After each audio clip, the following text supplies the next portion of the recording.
Well, good Sunday morning to everybody. Here we are reading through 1 Corinthians 9, 10, and 11. 9, 10, and 11. And again, dealing with a subject that continues to be something that I wrestle isn't the right word. I'm trying to work out. That's a better word. I'm trying to work out in practical application. And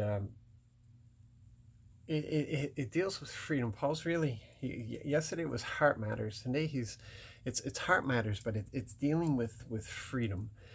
And it's the Corinthians. Paul has said that he is free to do whatever he wants, and the Corinthians have written on that as well.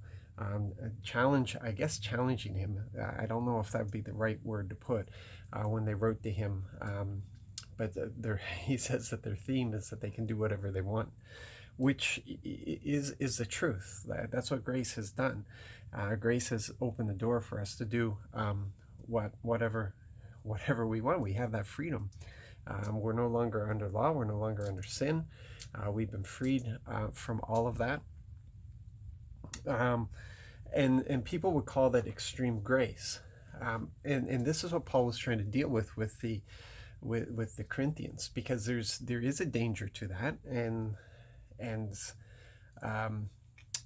Father knew there was a danger to that. He knew that before he even began with all of creation. We see the danger that happens with freedom when we look at the garden. And to this day, though, the consequences of that sin has been covered by the blood of the cross. We've entered into a covenant that's been sealed by the blood of Jesus, and listen. You either believe that the work is complete, or the cross is just nullified. But regardless, there's danger here that if the immature run with that freedom, they can destroy themselves and other people. And this is what Paul is trying to deal with the Corinthians, is the immaturity of their understanding of this freedom. And so he says this, and it is true that everything is possible. I can do what I want. I have that freedom, but not everything is beneficial for others. And I love this translation that specifies that, because other translations just refer to not everything is beneficial, but this whole thing that Paul goes into is talking about relationship in the church. And he's talking about the things that they're doing because they're focused on themselves, the hurt that they're causing because they're focused on themselves individually, instead of considering the corporate needs, instead of considering the entire body, instead of considering the needs of other individuals. And Paul is saying that with my freedom, I will limit my freedom. I'm not going to let anything have mastery over me. I'm going to have mastery over everything. That's what I'm going to do with my freedom. And that's what happens when we give ourselves over to the things that are rebellious in nature, is that they can take mastery over us and lead to a cold and dead heart.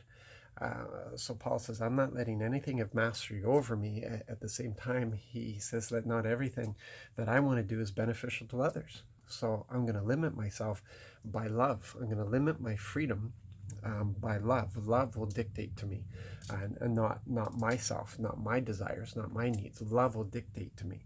And if I have to say no to myself for the benefit of another person, then that's what I'm going to do, because that is the heart of Father. And so this is the thing. The immature may not have yet grown to the place of desiring only what the Father wants, and may be prone to the desires, the selfish desires, the habits of the old man who's now dead and buried.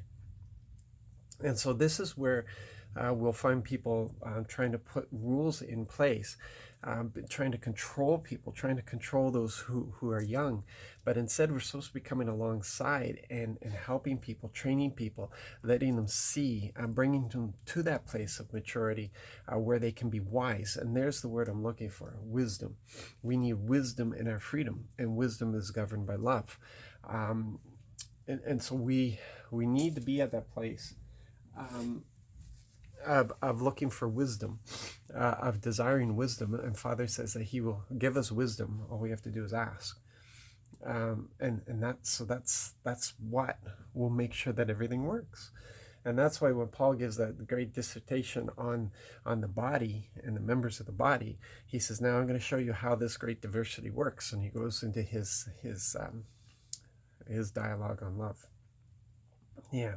So it's a difficult subject, but it's not one that we seem as a church to want to take on. It's not something that we seem to want to wrestle with. We seem to think that we've decided this. We've put rules in place to control people, and we use the Bible as an excuse, instead of exploring the fact that we have the freedom to do what we want. But what we want, what we should want, what wisdom would tell us is that we would want what the Father wants. But we have to grow people there. Okay, you guys be blessed. Looking forward to gathering in today. It's going to be a great day. Love you guys. Be engaged. God bless.